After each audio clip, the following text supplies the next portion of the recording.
Hello hi नमस्कार all of students, welcome in sunshine study point Vandana ma'am की class आपके लिए once again.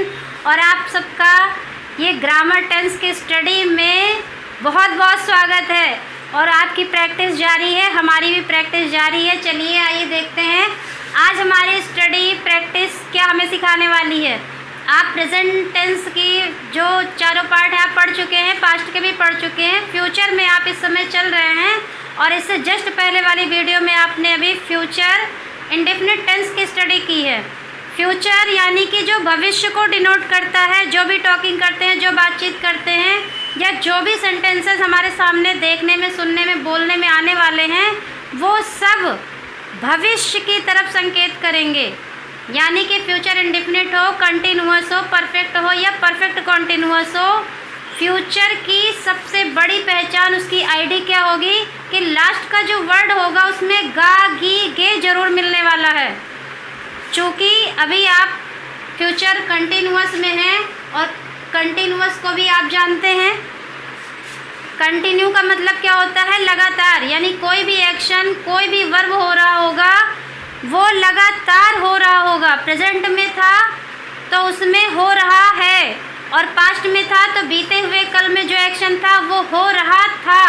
और अब आप फ्यूचर में आए हैं तो फ्यूचर का मतलब है कि भविष्य में कोई भी वर्क, कोई भी टॉकिंग अगर हो रही है इंग्लिश में, तो उसमें आप ये देखेंगे कि उसमें जो भी वर्ब हो रहा, जो एक्शन हो रहा है वो कंटिन्यू हो रहा होगा। तो ये हमारा फ्यूचर कंटिन्यूअस टेंस हमें ये बताता है कि कोई भी एक्शन भविष्य में लगातार चल रहा होगा।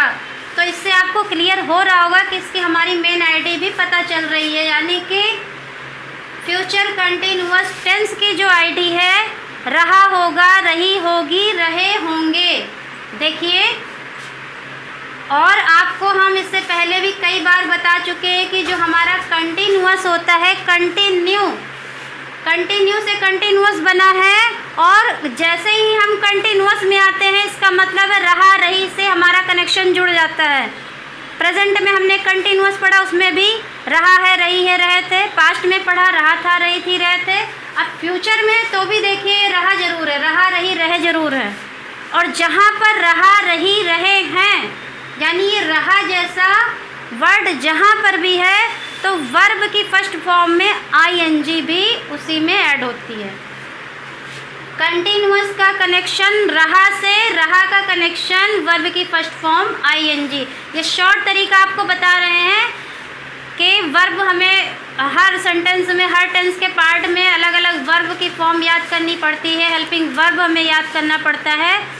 लेकिन एक और माइंड में आपके बिल्कुल शॉर्ट तरीके में बैठ जाएगा कि जब हम कंटिन्यूअस में आते हैं तो हमेशा वर्ब की फर्स्ट फॉर्म में आईएनजी लगना ही लगना है। तो ये चीज़ एक हमेशा श्योर रहेगी। देखिए, वर्ब की फर्स्ट फॉर्म में आईएनजी। अब देखिए आप हेल्पिंग वर्ब क्या लगना है। फ्यूचर में आप जब भी हेल्पिंग वर्ब में आएंगे आपको विल और शैल मिलने वाला है। और जहाँ भी विल, शैल मिलेगा, इससे पहले अभी फ्यूचर इंडेफिनिट में भी ये बहुत अच्छे से क्लियर कर दिया गया है कि आई वी जो हमारे सब्जेक्ट हैं उसको अलग किया गया है, इसके अलावा जो हमारे सब्जेक्ट हैं उनको अलग किया गया। यानी कि फ्यूचर में हमारे subject, singular subject, plural subject अलग अलग तरीके से यूज़ नहीं किए जाते हैं, बल्कि आई वी को एक तरफ कर दिया जाता है। अदर जो हमारे सब्जेक्ट हैं, ही, शी, इट, यू, दे, ये हमारे एक साइड हो जाते हैं। शॉर्ट तरीका बताया था कि इसमें हमें हेल्पिंग वर्ब किसके साथ क्या लगाना है, उसको लर्न करने का सबसे बढ़िया तरीका है कि आई वी के साथ शैल लगेगा। आप इतना माइंड में रखिए, आई वी के साथ शैल लगेगा। उसके अलावा जो भी सब्जेक्ट बचते हैं विल पे छोड़ दीजिए आप। अब चूँकि जब आप फ्यूचर इंडेफिनिट में थे तो शैल और विल का यूज़ हुआ था, अब आप फ्यूचर कंटिन्यूअस टेंस में हैं तो विल भी और शैल भी, यानी हेल्पिंग वर्ब के टू पार्ट कर दिए गए हैं। और जहाँ पे टू पार्ट किए जाएंगे आपको पता है निगेटिव आएगा तो बीच में नॉट आ जाएगा, और इंट्रोगेटिव जब आप बनाएंगे इसी सेंटेंस में तो आधा हेल्पिंग वर्ब सबसे पहले आएगा और आधा सब्जेक्ट के बाद आ जाएगा। तो हमारा हेल्पिंग वर्ब क्या हो गया? Will be and shall be. I we के साथ शैल बी बाकी सबके साथ विल बी। वर्ब की फर्स्ट फॉर्म में आईएनजी का यूज़ होगा। फॉर्मूला देख लीजिए आप लोग। फर्स्ट ऑफ ऑल अफर्मेटिव का फॉर्मूला क्या होना चाहिए? Subject plus helping verb. अब हेल्पिंग वर्ब विल बी या शैल बी में से कोई एक लगेगा तो आ जाएगा, प्लस वर्ब की first form plus ING plus object. फिर आप नेगेटिव में आ जाइए। नेगेटिव का फॉर्मूला क्या होगा? इसमें हेल्पिंग वर्ब मैंने शो नहीं किया क्योंकि एक साथ ही आएगा विल बी या शैल बी, बट जब आप नेगेटिव सेंटेंस बनाएंगे तो उसमें शैल बी या विल बी के बीच में नॉट आएगा, इसलिए मैंने सब यहाँ पर शो कर दिया। देखिए शैल या विल कोई एक ही आएगा, उसके बाद नॉट आएगा, फिर बी आएगा आपका।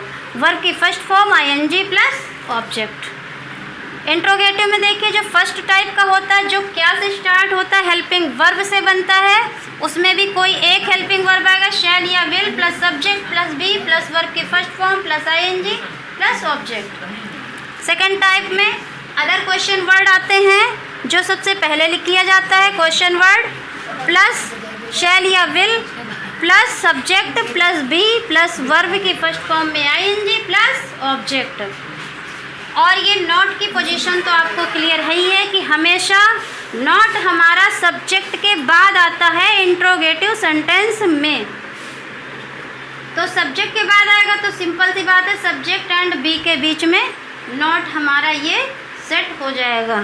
तो ये क्लियर हो गया आपको कि फ्यूचर कंटिन्यूअस टेंस की आईडी क्या है, हेल्पिंग वर्ब क्या है, वर्ब में वर्ब की फॉर्म कौन सी लगनी है, और हमारे formula structure affirmative, negative and interrogative.